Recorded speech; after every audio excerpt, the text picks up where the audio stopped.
2시간 전에 마감한 트레이더가 생생하게 전하는 글로벌 마켓 리뷰 델타1입니다. 살벌했던 아시아 시장이 갭다운과는 달리 미국 증시는 양호한 경제 지표 발표 후 언더슈팅을 주고는 나중에 오후장에 반등에 성공했습니다. 시장이 단기 바닥을 찍은 것일까요? 결론만 이야기하자면 월요일 휴장을 앞두고 미국 증시는 변동성이 상승을 내일 이후로 미루어 둔 채 단기 바닥을 확인했을 뿐 아직까지는 상승이 시작되었다라고 볼 수는 없겠습니다. 시장 어떻게 해석하고 있는지 그리고 대응책은 무엇인지 이야기해 보도록 하겠습니다. 먼저 아시아 세션 갑니다. 우리 시장은 시가 갭 다운이 크게 나왔지만 시초가부터 매수를 볼 수 없었던 결정적인 이유가 있습니다. 전일이 외국인 현물 매수자들과는 달리 외국인이 파생 매매에는 오후 들어서 숏을 강화했죠. 그렇게 숏 포지션을 쌓은 쪽에서 장 마감 무렵 선물을 아주 큰 베고데이션으로 밀어놓았기 때문에 아마 시장 참여자들은 갭 다운이 나오기를 기다렸던 것 같아요. 그래서 그런 상황에서 전일 해외 시장이 눌려버렸고, 그래서 갭 다운이 나오자 숏을 잡은 쪽은 굳이 일찍 이익 실현할 필요가 없었습니다. 또 현물이 시가 예상 체결가도 좋지 않았죠. 예상 체결가의 8시 59분 59초의 코스피 200 지수가 318.64포인트였어요. 그런데 이게 선물 시가 대비로도 여전히 베고데이션 마이너스 1.5포인트였어요. 그러니까 현물 시장 출발도 나빠지만 선물 시장 출발도 여전히 베고데이션으로 출발했다는 것은 그만큼 시장에 매도 압력이 많았다는 증거입니다. 결국 시장은 오전에 거의 반등을 하지 못한 채 오후 들어서 315를 중심으로 최대한 버티다가 장마감 30분을 남겨놓고 약간의 항복이 나오면서 314선으로 마감하게 되었습니다. 전일 시장을 당겨놓은 것은 뭔데 이게 오늘 왜 이렇게 하락을 시킨 거냐 하실 수 있어요. 근데 어제의 상승은 영상에서 언급했듯이 월말 월초 수급에 의한 노이즈였다고 봐요.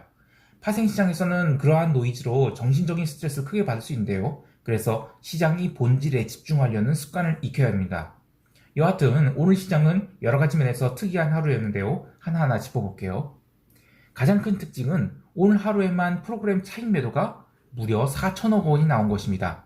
비차익 매도도 4천억이 나왔으니까 엄청나게 프로그램 매도가 나온 거예요. 근데 그거야 뭐 바스켓 매매니까 그렇다 치고 차익으로 신고된 매도 금액이 어떻게 4천억이나 나올 수 있느냐, 이게 뭐냐라고 생각할 수 있죠. 원인은 외국인이 선물 매도 때문인데요. 지금 9월물 선물 잔존일이 거래일로는 일주일밖에 남지 않았어요.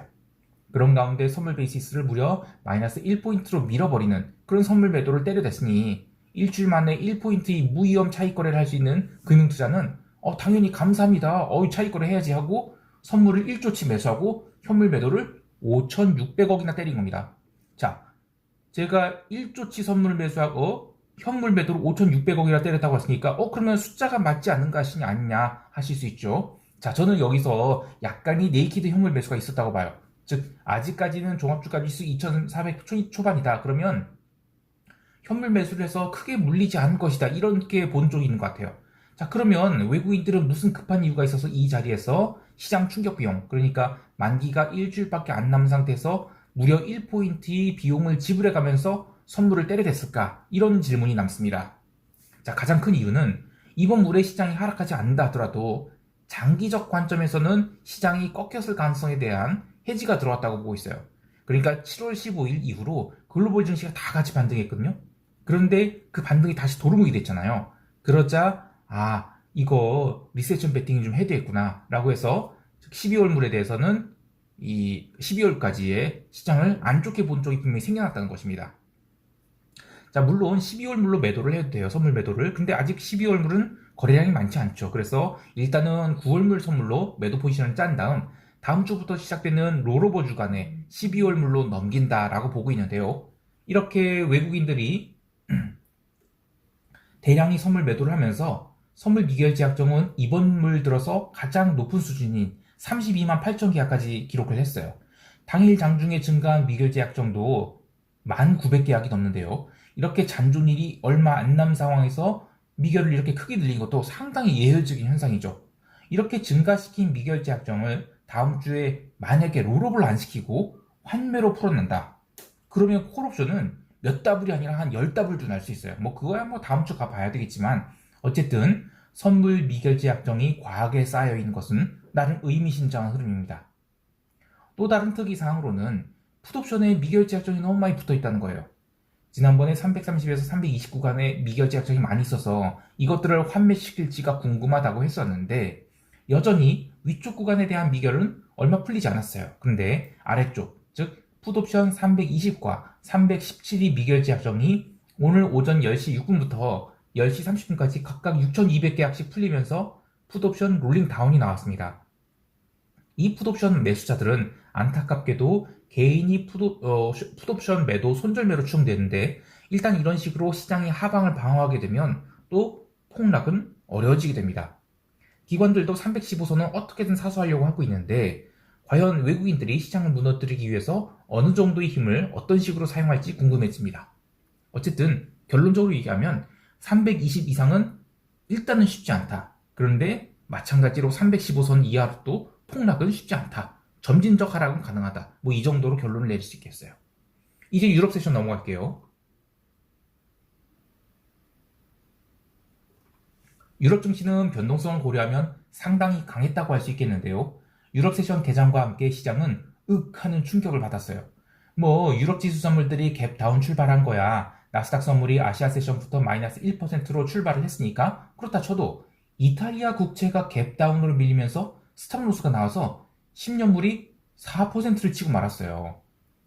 이 유로화 또한 오전장에는 나름 버텼는데 시간이 갈수록 유로롱에 대한 스탑로스가 나오기 시작했고 저녁 9시 30분에 신규 실업수당 건수 좀 잘났다고 해서 달러 강세 나왔죠. 그때 유로화 꽝 하락. 그리고 계속 차근차근 밀리다가 미국 본장 시작 후 밤 11시에 ISM 제조업 지수 잘났다고 해서 또 유로화 꽝 하락. 이렇게 스탑로스가 2번 연속 나오니까 최근 기록한 저점권까지 빠르게 밀리고 말았습니다.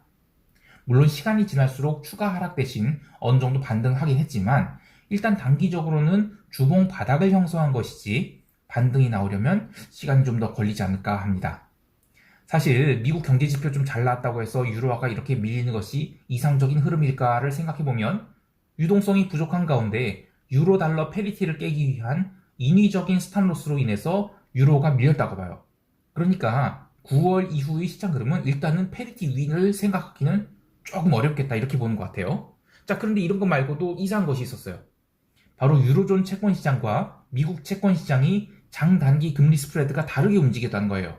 이것을 설명하려면 우선 유로존에서 들려오고 있는 노이즈를 좀 해석해야 되는데요. 간단히 이야기하면 다음 주 목요일에 ECB 통화정책회의가 있거든요. 이때 금리를 75bp, 그러니까 세게 올릴 거냐 아니면 50bp쯤 천천히 올릴 거냐 이거예요. 자, 그런데 최근 들어서 원자재 가격이 리세션 베팅으로 조금씩 내려가고 있죠. 또 이게 그 유럽 전력 가격인데 살살 밀리고 있어요. 그리고 천연가스 가격도 살살 밀리고 있죠. 이렇게 에너지 가격도 점점 내려가고 있는데 오늘 발표된 유로존 8월 제조 PMI가 49.6으로 하락을 했어요. 유로존 경기가 이렇게 폭망하는데 과연 강도 높은 긴축을 할 수 있을까? 또는 할까? 이런 의구심이 생기면서 유로화가 언더슈팅이 났다고 봐요. 자, 근데 채권 시장은 다르게 움직였죠. 개장 초 갭다운이 나오고 나서 미국 증시 조정과 함께 유로존 채권은 하락을 시작을 했는데 단기물이나 장기물 모두 장 초반에는 전일에 이어서 스탑로스가 나오면서 눌렸어요. 근데 이후 유로존의 단기물 채권 가격은 성공적으로 반등했고 장기물만 반등하지 못한 채 마감했죠. 자, 이거는 미국 국채랑 좀 다른 의미인데 미국 국채는 단기물도 장기물도 제대로 반등하지 못했습니다. 자, 이것은 아무래도 미국과 유럽의 상황이 다르기 때문인데요. 오늘 미국 경제지표 모두 잘 나왔죠. 그런데 증시는 경제지표가 잘 나오든 말든 뭐 상관없이 눌림이 크게 나왔어요. 사실 오늘의 흐름은 나스닥에 한해서는 경제지표보다 뭐 엔비디아를 포함한 이 반도체 주식에 대한 스탑로스가 새벽 2시까지 시장을 눌렀다고 봐요. 이렇게 시장이 눌린 동안 유로존은 상대적으로 그러니까 닥스 선물이라든지 유로스탁스 선물이 추가 하락이 멈췄어요. 그리고 유럽 증시 마감 이후 1시간가량 1시간 반 정도 미국 증시는 횡보를 했죠, 바닥에서. 근데 유럽 지수 선물은 미국 지수 선물보다 먼저 반등을 시작했습니다. 그리고 방금 마감한 미국 증시는 그때부터 뭐 스트레이트 반등을 해서 플러스가 났죠. 자, 하지만 유럽 변동성이나 미국 변동성 지수 또한 주가 지수 반등에 비하면 거의 밀리지도 않았어요. 자, 이것은 오늘이 이벤트 말고도 금요일에 논팜이라는 대형 이벤트가 기다리고 있는 거, 그리고 여전히 시장이 아직은 완전한 바닥을 만들었다 보지 않고 있어서 이길 논팜 발표 이후에 나오는 시장 하락은 급락만 아니다? 그러면 시장은 약하게 밀리든 강하게 밀리든, 강하게 밀리는 게 아니라 뭐 약하게 반등하든 변동성은 빠르게 부러질 수 있다고 봐요. 물론 주가 지수가 폭등을 한다 그럼 당연히 변동성은 크게 빠지겠죠. 상품 시장에서는 기름도 폭락, 구리도 폭락하면서 리세션 베팅이 이루어졌어요. 근데 문제는 이 모두 유럽 세션에서 일어난 것이지 미국 세션 들어서는 상품 가격이 반등이 나오지 않았을 뿐 추가로 하락한 것은 거의 없었어요. 또 유가가 하락한 것에 대해서 중국 스촨성의 성도인 이 청두가 오후 6시를 가해서 봉쇄에 들어가서 밀렸다 뭐 이렇게 얘기하는데, 오늘의 유가 하락을 이 트레이더의 관점에서 보면 반등의 에너지가 남아있지 않아서 조심스럽게 스탑로스가 나오면서 밀린 것이지 뭐 특별한 이슈가 있어서 하락했다라고 보진 않아요. 어떻게 보면 유로의 약세 그리고 상품 시장의 약세 모두 어제에 이어서 그냥 월말 월초 효과로 스탑로스가 나오면서 밀린, 그러니까 수급에 의한 하락이라고 보는데, 자 그렇다고 해서 아직 바닥 다지기도 안 했는데 지금부터 뭐 콜옵션을 살 필요는 없습니다만 이번 8월 17일에 기록한 저점권까지 기름이 내려왔거든요. 그래서 유럽이 조금씩 인플레이션 우려에 대한 숨통이 트이지 않을까 이런 생각도 해봅니다. 자 이제 미국 세션 넘어갈게요. 미국 지수 선물은 유럽 세션에서 나름 의미 있는 반등을 시도했으나 두 가지 이벤트, 즉 신규 실업 수당청 건수의 감소 그리고 ISM 제조업 지수의 성공적 방어에 선물은 일시적으로 눌리는 모습을 보였습니다. 그러나 파괴적인 눌림이 아닌 변동성이 고점을 확인하고자 하는 눌림 정도로 보는데요. 대장과 함께 엔비디아, 마이크론, AMD 같은 반도체 주식이 스탑로스가 이어지면서 나스닥은 12,000포인트를 깨기도 했어요. 하지만 이때 변동성이 터지거나 하지는 않았죠. 오히려 제일 처음 시장을 밀어내려고 했던 쪽은 잡주들이 모여있는 러셀이었습니다. 최근 들어서 가장 낮은 가격대까지 밀려 있었던 러셀은 시가 갭 다운에도 불구하고 바로 매도세가 쏟아지면서 사실상 스트레이트로 마이너스 2%를 향해서 제일 먼저 달려갔어요. 그러니까 시장을 디테일하게 보면 러셀이 먼저 밀리고 그 다음에 갭 다운이 나온 나스닥이 밀리고 그 다음에 S&P와 다우가 밀린 것입니다. 그렇게 유럽 세션이 마감할 때까지 그리고 이어서 새벽 2시까지 시장이 점진적인 바닥 찾기에 들어가게 되는데요. 그렇게 시장이 하락한 동안에 변동성이 폭발했는가 하면 폭발은 무슨 그냥 고점 테스트만 한 것도 아주 감지덕지라고 할 수 있겠어요. 현재 변동성 선물은 약간의 백오데이션 상태인데요. 오늘 ISM 제조업 지수 발표 이후 지수가 눌릴 때 나름 강하게 눌리려고 했거든요. 근데 그에 비하면 변동성은 참 튀지 않았습니다. 사실 5거래일 연속 하락인지라 지수가 눌리면 언더슈팅이 날 법도 한데 그에 비하면 시장을 아주 잘 펼쳤다고 할 수 있겠죠.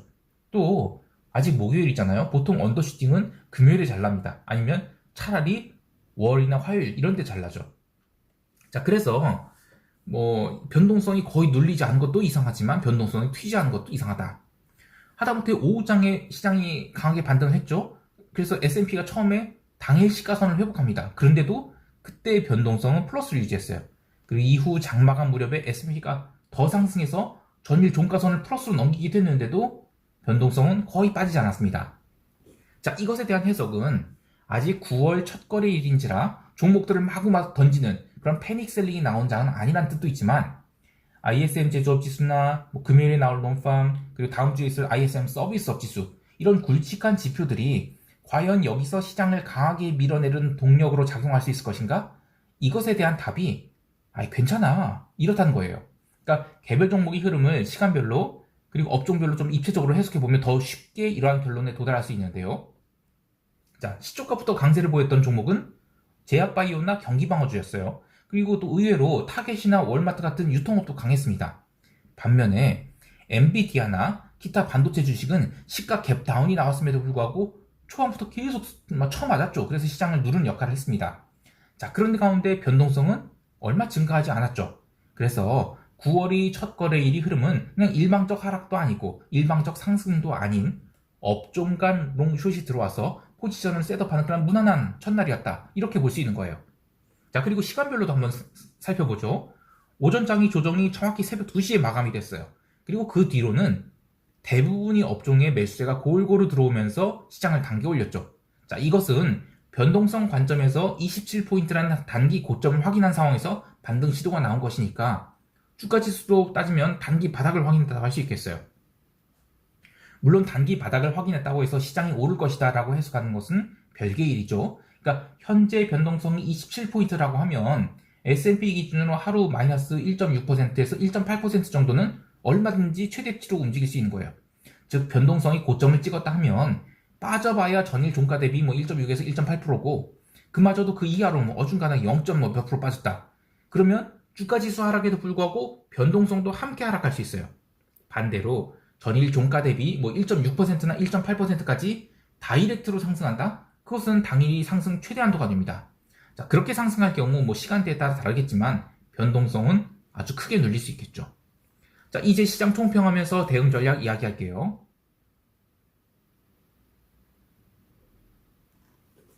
우리 시장은 미국 시장과 마찬가지로 단기 바닥 확인을 위해 점진적으로 내려가는 시도가 있을 것 같아요. 단지 미국의 금요일에 미국 논팜이 남아있어서 걱정돼서 시장이 내려간다기보다는 우리 시장에서도 일단 변동성 고점을 확인하려는 시도가 있을 것 같아요. 우리 시장이 또 다른 특징이 올해 내내 글로벌 시장 대비 우리 시장이 변동성 지수가 절대적으로 저평가 상태였거든요. 자, 그런데 이제 우리 시장도 조금씩 변동성 키 맞추기가 이루어지고 있다고 봐요. 이것은 현물을 하시는 분들에게는 좀 중요한 신호가 될 텐데요. 자, 잘 들으세요. 개별 종목 장세가 끝나가고 인덱스 장세로 전환되지 않겠는가 하는 거예요. 물론 이번 9월물 만기가 끝나기 전에는 쉽게 결론 내릴 수 있는 것이 아니지만 최근 3개월간, 아니 적어도 7월 이후에는 개별 종목 장세가 나름 화려하게 펼쳐졌거든요. 그래서 태조 이방원이란 말도 나왔고요. 자, 그런데 이것에 대한 추격 매수자들한테 아마 선도 매수자들은 7월 15일 이전까지 쫙 매수했던 쪽은 열심히 설거지를 했을 것 같아요. 자, 그런데 9월부터는 그래도 이 저평가되어 있는 인덱스 종목들에 점점 매수세가 집중되지 않겠는가라는 거예요. 아무튼 이것은 이번 9월물 만기 이후의 일이 될 것 같고요. 당장 금요일에 한해서는 지수가 내려올수록 저는 풋옵션 매도를 좀 늘릴 계획입니다. 이미 개인들이 하방 해지는 완료가 되었고, 그리고 전체 시장을 보면 누가 막 집어던지는 것은 아니라 12월까지 그냥 극적인 반등은 없겠구나, 이 정도로 보고 있기 때문에요. 자, 따라서 다음 주 초까지는 종합주가 지수 2400에서 2420이 아주 좁은 박스로 수렴한 뒤에 방향성을 보여줄 것으로 보고 있습니다. 해외 시장에 대해서도 전일도 대충 언더슈팅이 나왔다고 봐요. 유로화도 페리티를 강하게 깼다가 아래꼬리를 달았죠. 또 이탈리아 국채도 마찬가지로 강한 아래꼬리를, 골드도 그렇고요. 해서 단기 매매만 할 뿐이지 아직은 포지션을 적극적으로 잡을 생각은 없습니다. 자, 이럴 땐 또 낮은 레버리지로 오버나이트 할 각오를 하면서 1박 2일 또는 2박 3일 역추세 매매를 하는 것도 나쁘지 않다고 봐요. 그러니까 시장이 바닥을 찍었다 하더라도 급등을 이어가는 것이 어려울 뿐이지 장중 매매는 얼마든지 등락이 있을 수 있다고 봐요. 그래서 수량 관리만 낮은 레버리지로 한다면 나름 괜찮은 성과를 보일 수 있을 것 같아요.